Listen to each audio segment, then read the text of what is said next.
दोस्तों कल रात यानी 10th मई 2026 संडे को बहुत अजीबोगरीब घटना हुई। क्या हुआ? कुछ ऐसा हुआ जो पिछले 12 साल में अभी तक नहीं हुआ था।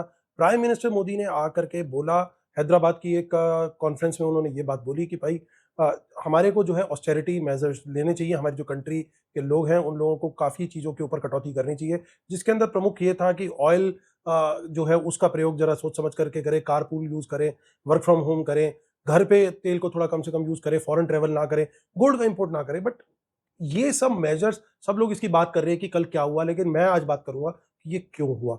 क्या कोई वॉर होने वाली है? क्या कोई बहुत बड़ा आर्थिक संकट हम पे आया हुआ है? दोनों ही बातें गलत है। ना कोई आर्थिक संकट हमारे पे आया हुआ है, ना ही नियर फ्यूचर में कोई वॉर फिलहाल दिख रही है। असली कारण जो दिखाई दे रहा है वो है current account deficit. Current account deficit क्या होता है दोस्तों? जो हमारी नेट वैल्यू ऑफ इंपोर्ट होती है, मतलब जितने भी रुपयों का इंपोर्ट करते हैं, जितने भी रुपए का सामान हम परचेज करते हैं, माइनस जितना हमारे को एक्सपोर्ट से पैसा आता है, वो जो नेट करेंसी बचती है वो हमारा करंट अकाउंट डेफिसिट है। क्योंकि ये आप सब लोग जानते हैं इस बात को कि जो भी विदेशों से हम खरीद या बेच कुछ भी करते हैं वो फॉरेन करेंसी के अंदर होता है। तो जो हमारा करंट अकाउंट डेफिसिट भी है वो फॉरेन करेंसी के अंदर ही कैलकुलेट होता है। पिछले 2 सालों में लगभग 2 लाख करोड़ का था 2024-25 का करंट अकाउंट डेफिसिट। पिछले साल का लगभग निकल करके आने की उम्मीद है 3.5-4 करोड़ के आसपास, 3.5-4 लाख करोड़ का। लेकिन अभी हाल फिलहाल में क्या हुआ है कि क्रूड ऑयल के दाम बहुत ज्यादा बढ़ गए, प्लस गोल्ड भी कहीं ना कहीं अपने लेवल से काफी ऊपर है, पुराने लेवल से।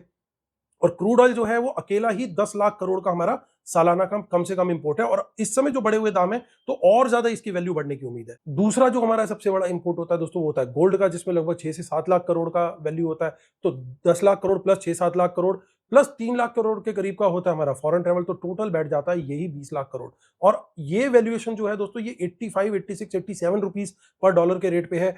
आज का रेट जो है डॉलर का जो है 95 रुपीस का आ चुका है। तो आप खुद समझ सकते हैं कि 95 के रेट पे तो ये और 10% यानी 22-23 लाख करोड़ पे चली जाएगी वैल्यूएशन। और क्रूड की बढ़ती हुई वैल्यू को देखते हुए और गोल्ड की बढ़ती हुई वैल्यू देख करके ये काफी ज्यादा जाने वाली है। और जो हमारा 2 लाख करोड़ का डेफिसिट था या 4 लाख करोड़ का डेफिसिट था पिछले 2 सालों का रेस्पेक्टिवली, वो बढ़कर के 10 लाख करोड़ जा सकता है। तो उसी चीज को कट करने के लिए और फॉरेन करेंसी को सेव करने के लिए प्रधानमंत्री जी ने ये वाले स्टेप्स सुझाए हैं। आप लोगों को क्या लगता है दोस्तों, ये स्टेप्स क्या काम करेंगे? आप लोग इसमें पार्टिसिपेट करेंगे? क्योंकि ये किसी एक के कुछ करने से नहीं होगा, हम सबके मिलकर करने से होगा। बहुत सारे लोग इनिशिएटिव लेने की बात कर रहे हैं कि हम करेंगे।